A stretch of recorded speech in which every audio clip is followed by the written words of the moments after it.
Hello dolls, and welcome back to another video. Today I would like to talk about a man that is largely shrouded in mystery.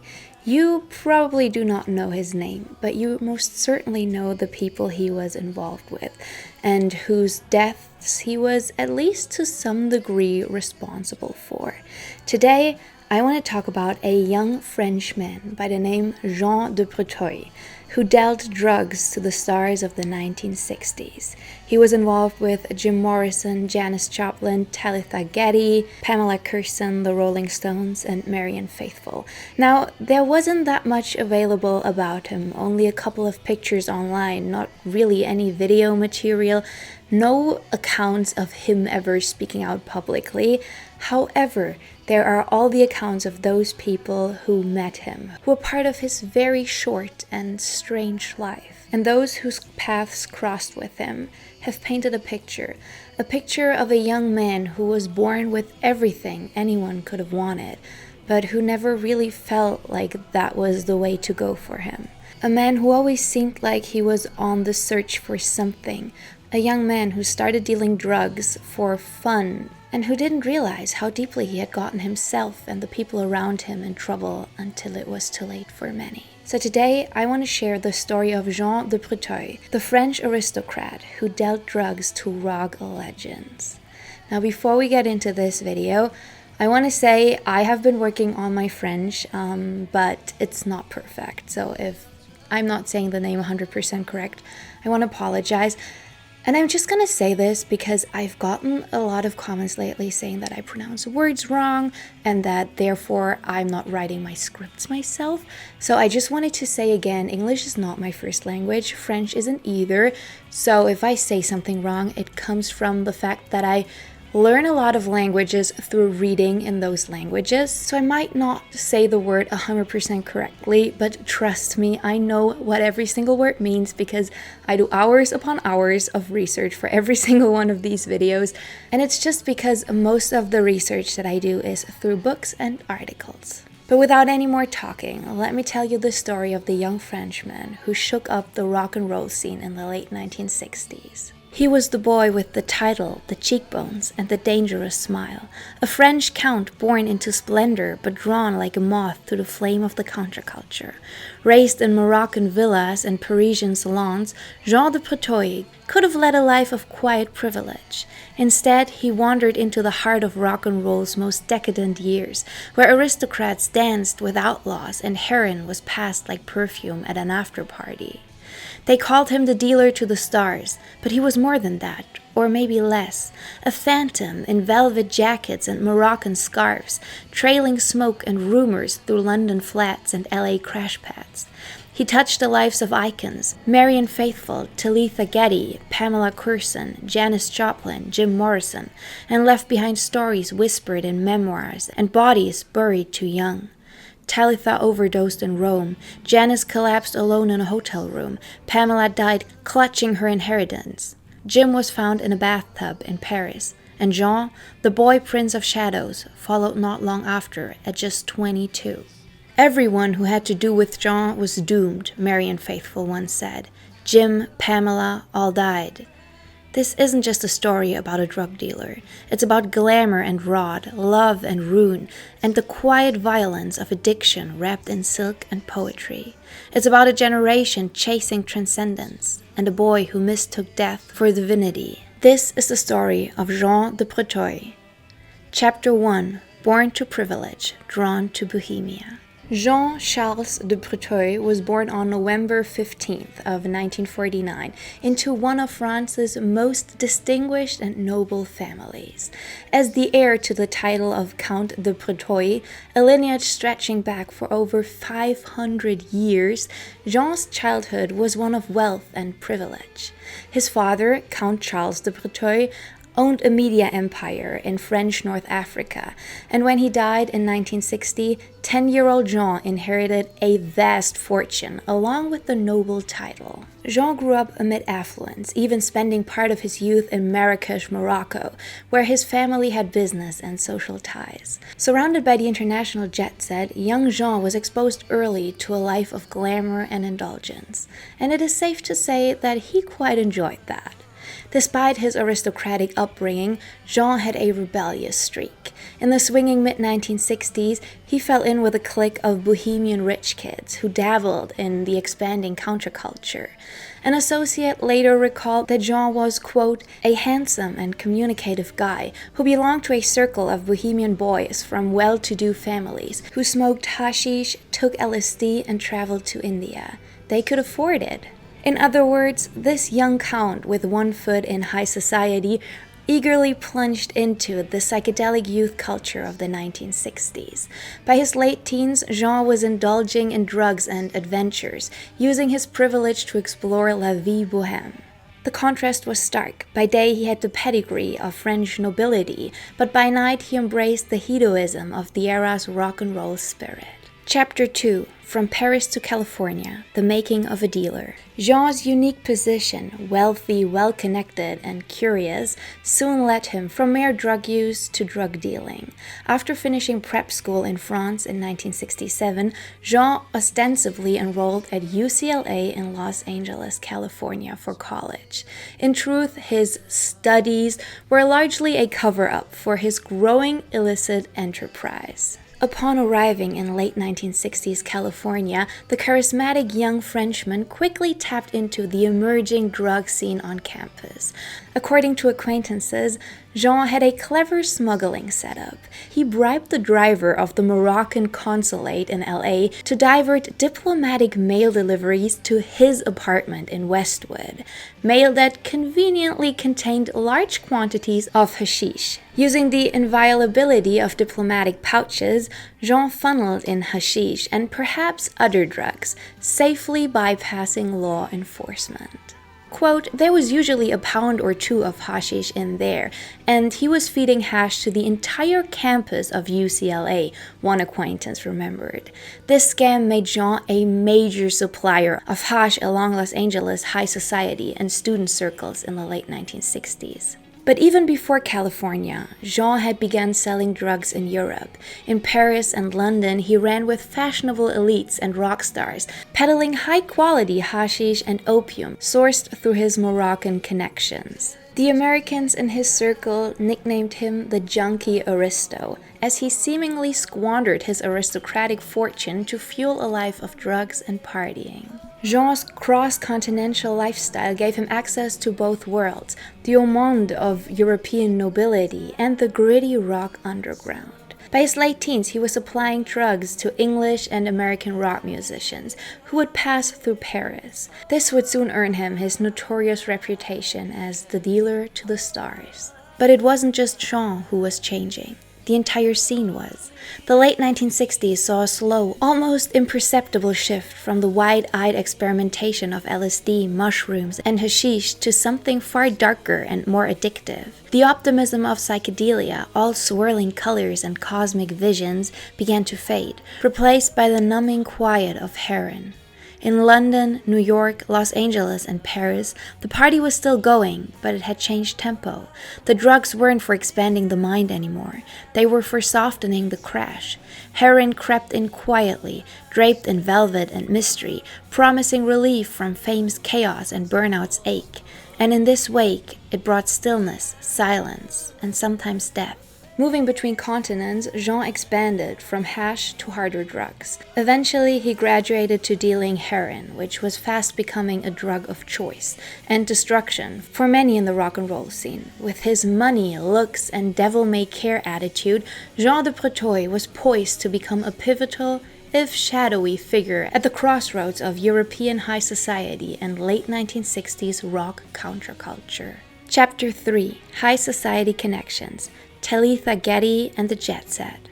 One of Jean's first entries into the inner circle of rock royalty came via Talitha Getty. Talitha was a Dutch-born actress, style icon of the swinging 60s, and the wife of John Paul Getty Jr., an oil heir and one of the richest men in the world. Talitha moved in liberal Bohemian circles and was known for her beauty and free-spirited lifestyle. By the late 1960s, she maintained close friendships with the likes of Mick Jagger and other British rock stars. Talitha also formed a bond with the young Count de Breteuil, the quote, blindingly good-looking son from an aristocratic house, soon became both her lover and her drug dealer, as one account bluntly puts it. He was 9 years her junior, she in her late 20s, he barely 20 yet. But their shared appetite for adventure and narcotics drew them together. This illustrious pair often hosted or attended lavish parties where European nobility rubbed shoulders with rock's elite. Through Talitha, Jean was introduced to a rarefied jet-set scene that mixed old money and new rock superstars. In these circles, Jean's aristocratic cachet made him intriguing, and his steady supply of drugs made him very popular. Rolling Stones frontman Mick Jagger, who was one of Talitha's friends, extended his own social reach into the jet set and likely crossed paths with Jean in this milieu. In fact, Mick Jagger's longtime girlfriend, Marianne Faithfull, first met Jean during a party at the Geddes house, as she would later recall. Marianne Faithfull did not mince words about her impressions of Jean. Quote, "He was a horrible guy, someone who had crawled out from under a stone," she wrote in her memoir, confessing that, quote, "it was all about drugs and sex with him." She knew that Jean relished her rock star connections. Quote, "He was with me only because I'd been involved with Mick Jagger. In that froggy way, he was obsessed with all of that. To him, I was très le type rock and roll. But as I said, he had a lot of drugs." For Marianne, recently scorned by Mick, the combination of heartbreak, ready drugs, and Jean's dangerous charm led to an affair. By the start of 1971, Marianne was romantically involved with Jean, even as he maintained other liaisons. Jean's ties to the rock aristocracy didn't end there. He reportedly befriended Keith Richards of the Rolling Stones as well. During 1971, when Richards rented the Villa Nelcott in the French Riviera to record the album Exile on Main Street, Jean supplied the guitarist with particularly pure heroin, a potent pink Thai variety nicknamed cotton candy, often hidden in ladies' makeup compacts. Keith in turn let Jean crash at his London home when needed. These exchanges underscore how embedded Jean was with rock's upper echelon. He was literally fueling their habits and enjoying the perks of their fame. This reciprocal relationship would prove fateful. For example, Keith Richards' London flat would later be offered as a refuge when Jean needed to keep a low profile for a while. By 1970, the titled French playboy had become a fixture in the rock and roll demi-monde, known as much for his heroin pipeline as for his noble lineage. I can honestly see why the Rolling Stones liked him, or at least hung out with him. They kind of had a knack for crazy people in their inner circle, and a French count turned drug dealer was definitely something different. Chapter 3: Love and Chaos with Pamela Courson. Amidst Jean de Breteuil's many connections, one of the most consequential one was with Pamela Courson, longtime girlfriend of the Doors frontman Jim Morrison. Jean likely met Pamela in late 1967 or 1968 in Los Angeles, around the time he was auditing classes at UCLA. Pamela was a striking redhead, known for her tumultuous relationship with Jim and her taste for bohemian fashion and lifestyle. Despite her commitment to Jim Morrison, Pam and Jim had somewhat of an open relationship. They would each have affairs, but always go back to each other. I just made a video all about Pam and Jim and their wild relationship, so I'm just gonna link that here in case you want to know a little more. When Jean appeared on the scene with his exotic accent, aristocratic title, and endless supply of drugs, Pamela was captivated. She, quote, loved the idea of dating what she loftily called the French royalty, and being with Jean gave her entry to an entirely new world, a world she found irresistible. Through Jean, Pamela mingled with the fabulously wealthy French consular crowd, jetting off to glamorous places and enjoying the drugs stashed in diplomatic pouches. But Pam's involvement with Jean drove a wedge between Jim and her. Jim, a self-styled poet of the counterculture, might have seemed an odd rival to the French count, but he saw Jean for what he was, a dangerous influence. Jim loathed Jean and the heroin scene he represented. In fact, Jim's song Love Street, written for Pamela in 1968, included a biting reference to her new aristocratic friend. He originally wrote, "She has ropes and she has junkies, lazy diamond-studded flunkies," which by most accounts was aimed squarely at Pamela's shopping sprees with Jean and all the high-class druggies around him. Jim ultimately decided to take the lyrics down to monkeys instead of junkies in the recorded versions, but the meaning was clear. Tensions mounted as Pamela was sampling Jean's deadly wares, which in this case meant getting hooked on heroin. Jim Morrison hated heroin. He preferred alcohol and psychedelics, and he grew increasingly irritable and paranoid about Pam's new crowd. Fights erupted frequently. Friends recall shouting matches where Jim would rage about Jean and Pamela would storm off in a huff, often right into Jean's arms. Despite, or perhaps because of the drama, Pamela continued to see Jean. In late 1969 and 1970, Pamela and Jean took lavish trips together, at times under the guise of business. Jim had set up Pamela with a fashionable little boutique called Themis in Los Angeles, and she and Jean traveled abroad to places like Morocco, ostensibly to buy exotic fabrics and goods for the shop. These trips doubled as drug runs. Jean brought Pamela to Marrakesh, the North African hippie mecca, where the two stayed at Villa Taylor, a sprawling estate owned by Jean's family just outside the old city.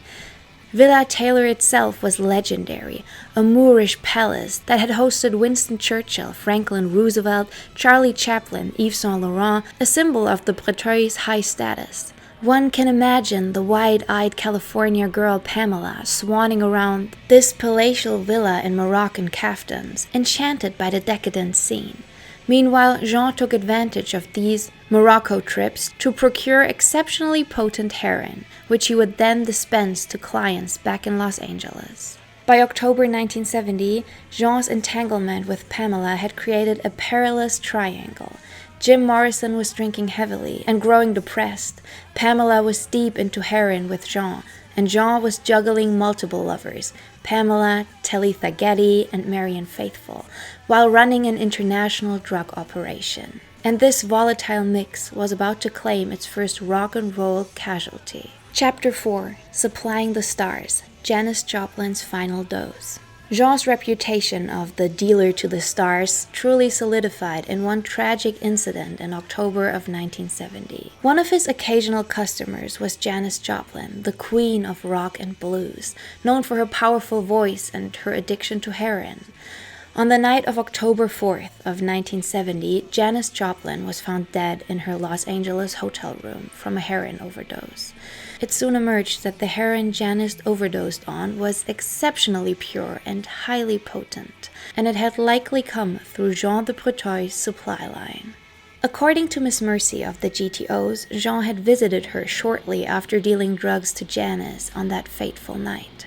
She recalls it like this, quote, "Jean came to visit me, bringing me the same heroin he had just given to Janis. He wanted to test the smack on me, basically use me as his guinea pig. But as soon as he shot me up, I knew something had gone very wrong." She describes all of this in her memoir, and it is a very telling account, in my opinion, of the kind of guy Jean de Breteuil truly was. Mercy immediately felt the drug's unusually strong effect. She began to slip into unconsciousness. Panicked, Jean revived her with a blast of cocaine, a tactic sometimes used to counteract opioid overdoses. Janis Joplin, however, was not so lucky. Sometimes after taking what was apparently the same batch of nearly pure heroin, Janis collapsed and died alone in her hotel room. She was only 27 years old. Miss Mercy's account of that weekend is chilling. She said neither of them realized Janis had overdosed until the news broke. Quote, "Neither of us knew at the time that Janis would overdose from the same batch of heroin," Mercy wrote. She noted that Jean left the remainder of the drugs with her, but it was so potent she couldn't handle it. She ended up giving it to country rock legend Graham Parsons, who himself nearly lost a friend to an overdose from that supply. Parsons would fatally overdose 2 years later in 1973, another young talent lost. In Los Angeles, that single weekend in October of 1970, 9 people died from what turned out to be an unusually pure batch of heroin circulating the city. Janis Joplin was among those 9. As Miss Mercy put it upon hearing Janis had died, quote, "I said, 'Oh yikes, whoops.' It was very sad. Jean was seriously freaked out. I know he did not mean for that to happen to Janis." Indeed, by all accounts, Jean never intended to kill his famous clientele. After all, killing customers is bad business for a dealer, but his carelessness in distributing uncut heroin proved deadly. Whispers spread through the underground that some dealer had gotten sloppy by handing out adulterated, ultra-strong dope without any warning. That dealer, it seemed, was Count Jean de Breteuil, facing the possibility that his tainted product had unintentionally caused a beloved star's death, and fearing the wrath of both the law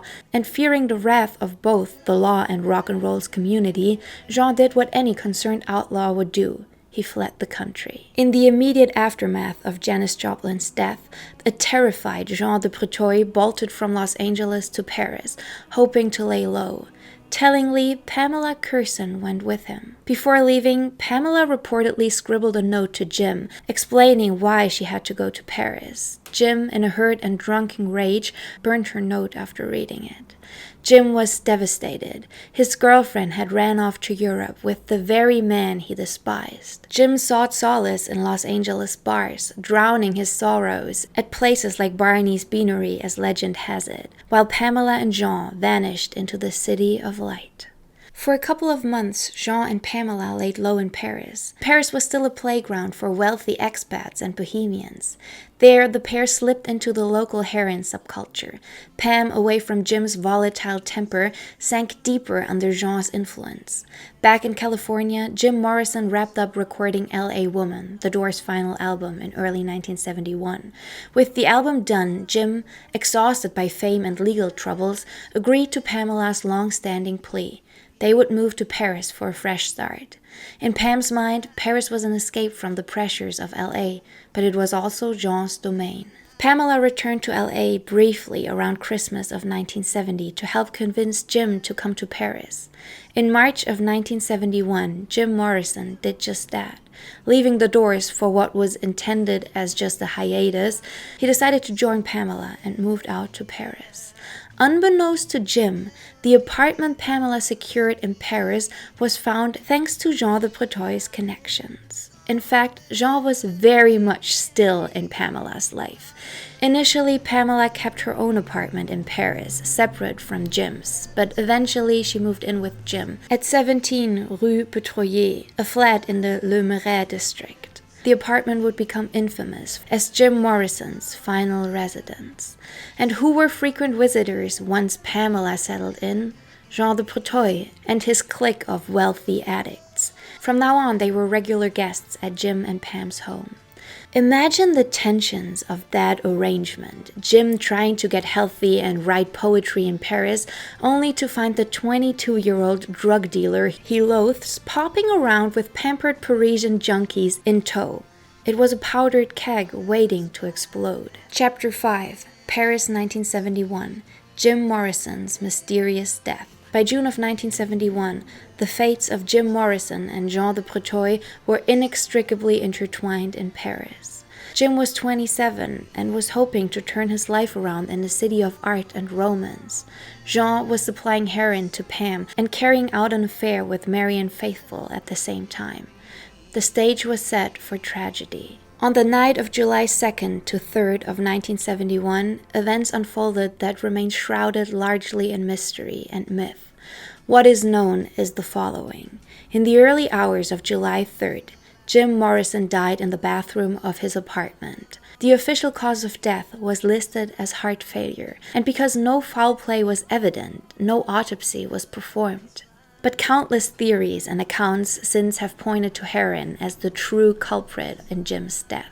And many of these accounts involve Jean de Breteuil. Marianne Faithfull provided one vivid first-hand account of that night. She and Jean had traveled from London to Paris together at the end of June, taking residence at L'Hôtel, a chic hotel where Oscar Wilde had once stayed. Meanwhile, Pamela had been visiting Jean in London earlier in June until Jean more or less brought her back to Paris and evicted her from whatever pad she'd been using so that Pamela would return to live with Jim. It's an odd detail, but it does suggest that Jean wanted Pamela out of his way once Marianne was in the picture, or possibly he wanted to distance himself from her once Jim Morrison arrived. In any case, by July 2nd, Pamela was living with Jim again, and Jean was staying with Marianne Faithfull a short distance away. Past midnight on July 3rd, Marianne and Jean were in bed at their hotel when the phone rang.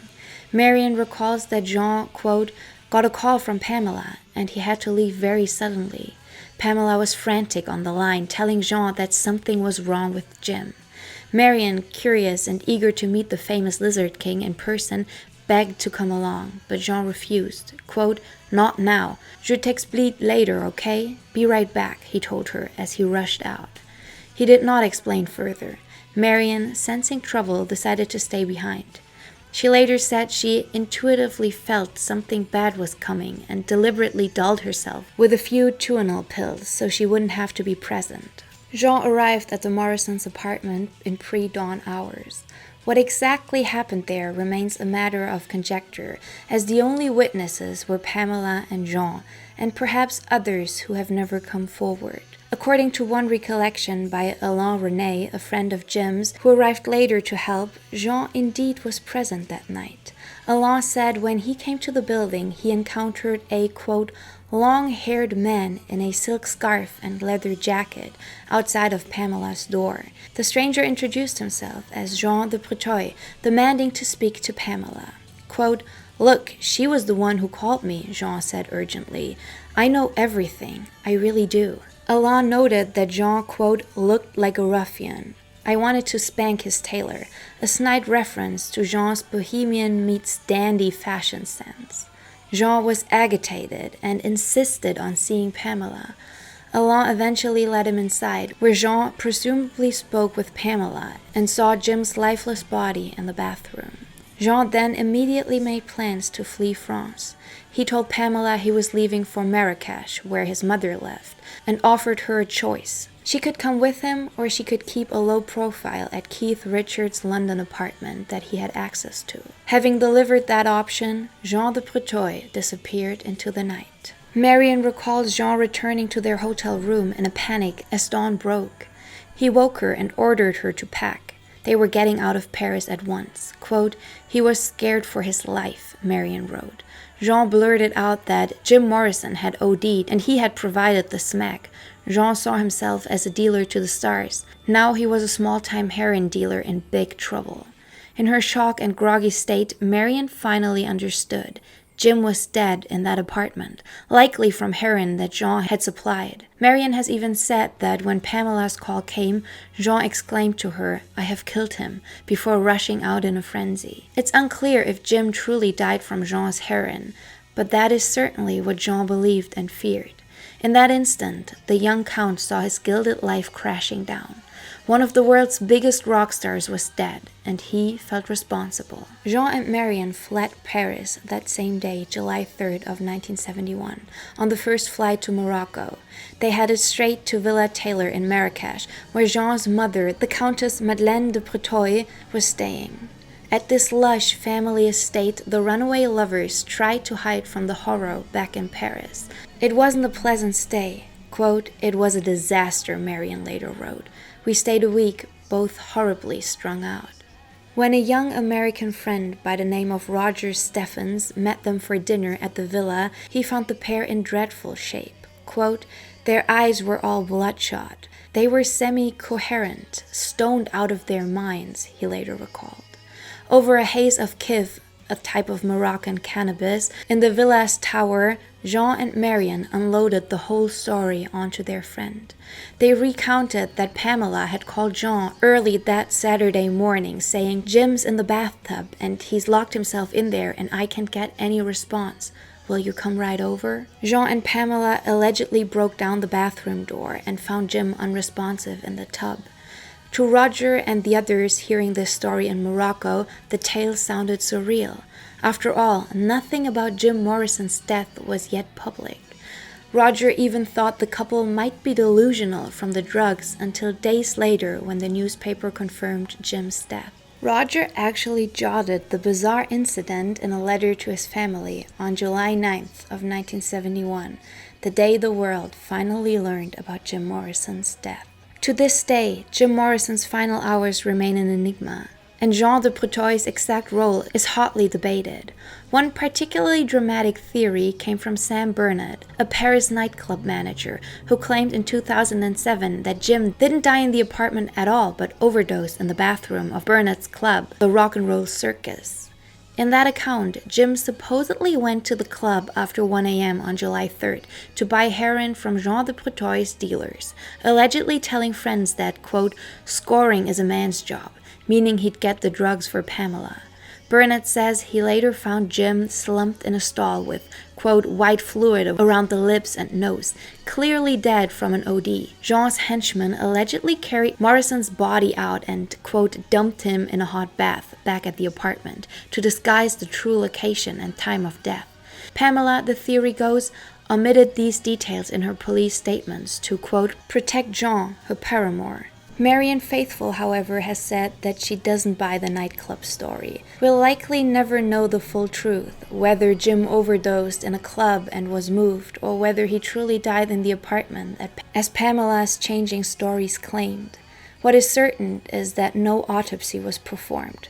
The French authorities saw no evidence of foul play, so the exact substances in Jim's system went to the grave with him. The official cause was simply heart failure, possibly aggravated by excessive drinking, but many close to the situation suspect heroin at play. The aftermath of Jim Morrison's death was a whirlwind. Paris police, not suspecting a crime, allowed Jim's burial to proceed quickly. Pamela Courson, grief-stricken and likely scared, gave a statement to authorities, but never mentioned Jean de Breteuil in it. She then fled Paris herself, reportedly hiding out at Keith Richards' London home as Jean had suggested. Jim Morrison was buried at Père Lachaise, and the world learned of his death on July 9th of 1971, stunning fans everywhere. For Jean de Breteuil, the death of Jim Morrison was the beginning of the end. As Marianne recalled, quote, he had something to do with Jim's death, and that was really too much for me. Even in the freewheeling world of sex, drugs, and rock and roll, a line had been crossed. Marianne's self-preservation instinct kicked in. After leaving Morocco, she promptly dumped Jean. Quote, I gave him the boot. I didn't want to become another one of his victims, she said of her decision. Marianne realized that tragedy followed Jean like a shadow. She later reflected, quote, in Jean's wake, people were constantly committing suicide or dying of overdose. He was really a pretty dreadful person. Even I eventually realized he was a curse on humanity. She saw the pattern clearly, quote, everyone who had to do with Jean was doomed. Jim, Pamela, all died, and Marianne refused to be the next. Chapter 6, The Aftermath, Flight and Fall of the Dealer to the Stars. Jean did not take Marianne's rejection well. Sometime after the Paris fiasco, as Marianne was recovering at her mother's country house in Oxfordshire, Jean showed up uninvited, begging her to take him back. Marianne was resolute. By now she saw him as toxic. Quote, death was always hovering over him, she said of Jean, noting darkly that she was lucky she hadn't been using his heroin on the night Jim died. She had only taken the Tuinal, which likely saved her from meeting a similar fate. She sent Jean packing for good. Marianne would spiral deeper into her own drug addiction and despair in the years following. She endured homelessness and illness before eventually recovering, but she ultimately survived, unlike so many who crossed paths with the doomed Count. I've also made a video all about Marianne Faithfull because she's one of my personal inspirations, heroines, muses, and I'm just gonna link that right here. That goes very deep into her life story, her struggle with drugs, her music, and everything you need to know about her. So what became of Jean de Breteuil after 1971? Effectively exiled from the rock and roll scene and shunned by former friends, he retreated to his family in Morocco. For a time he hid out in Marrakesh with his mother, but he did not, or perhaps could not, give up his own drug habit. Less than a year after Jim Morrison's death, Jean de Breteuil himself was dead. On June 25th of 1972, Jean died in the city of Tangier, Morocco, not far from where he had grown up, of a heroin overdose at the age of 22. The end came in an ugly fashion.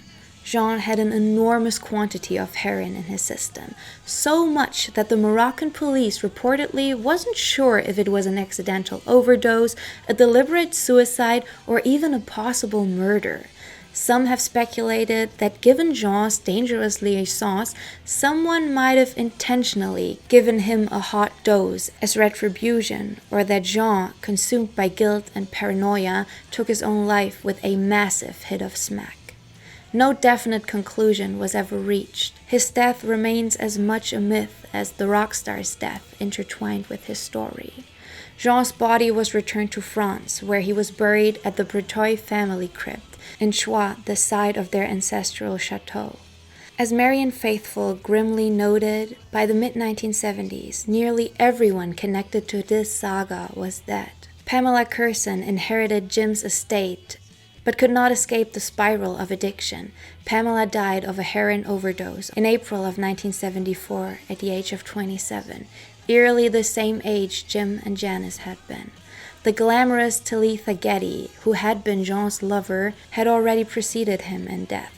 She overdosed in Rome on July 14th of 1971, just 11 days after Jim Morrison's death. Talitha was 30. Rock music's pantheon was left scattered with casualties. Janis Joplin, Jim Morrison, Talitha Getty, Pamela Courson, and Graham Parsons, all lives that burned bright and were extinguished far too young, with drugs as the common denominator among them. And at the center of many of these fatal connections was Count Jean de Breteuil. Corpse paved his way, one author wrote of Jean's legacy, and the dealer to the stars ultimately followed his famous clientele into the grave. Today, over half a century later, Jean de Breteuil remains an almost legendary boogeyman of rock history, a shadowy figure who flits through the anecdotes of 1960s icons, but is shrouded in mystery. To some, he was just a rich playboy who blew his privileges on a lifestyle of debauchery. To others, he was the Slytherin snake in Rock's Eden, an embodiment of the dark side of the 1960s dream. Marianne Faithfull, who is one of the only survivors of this dark tale, has spoken often about Jean in retrospect. In a 2014 interview, she shocked many by flat-out naming him as the one who killed Jim Morrison. Quote, "He went to see Jim Morrison and killed him," Marianne said, though she added, quote, "I mean, I'm sure it was an accident. Poor bastard. The smack was too strong and he died." Marianne's words carry the resignation of someone who has seen the worst of that era and lived to tell the tale. Quote, "Everybody connected to the death of this poor guy is dead now, except me," she remarked grimly. In the end, Jean de Breteuil's story is a cautionary tale set against the backdrop of the late 60s and early 70s, a time when rock gods mingled with nobility, when the psychedelic highs gave way to heroin lows, and when the access of the rich and famous often turned fatal. Jean's aristocratic title and wealth opened doors to the rarefied world, but his choices earned him other titles. Dealer to the stars, junkie aristo, and even Marianne's epithet of death's head lurking over those around him. He lived fast and died even faster, leaving behind a trail of shattered lives and unanswered questions. Yet for all his infamy, Jean de Breteuil has largely been a footnote in rock history, mentioned only in hushed rumors or the memoirs of survivors bound to secrecy. Perhaps that's because so many who knew him didn't live to tell their tales.